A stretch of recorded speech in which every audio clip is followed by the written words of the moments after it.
Hi everybody, it's Honest John again. Now, we live in this world that's all around us, but really, we live in our minds. Our body is our presence in the world, but our mind is the navigator. It guides us through this world and interprets the world for us. But it does a lot more than that. Our minds not only deal with the world in the present, but anticipate the future. I mean, we've gotten way beyond the old fight or flight thing that nature automatically gave us. We don't just anticipate threats anymore. We can visualize threats that are way off in the future. But it's not just anticipating threats. I mean, we can also visualize good things. Not only do we deal with things that exist, but conceive of things that don't. We can say to ourselves, you know, it would really be a good thing if this thing existed. And then some of us can actually make that happen. This is how the human race progresses.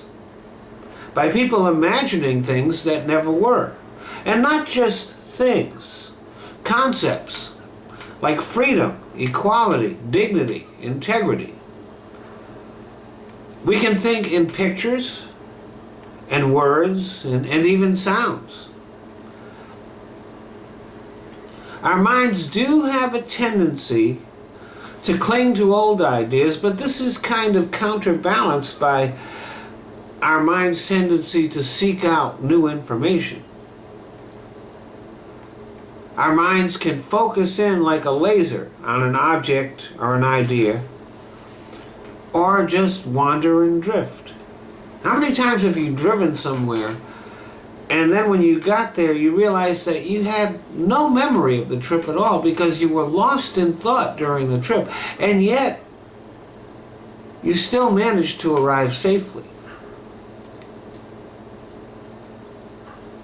Our minds can also race, one thought after another, rushing through our head.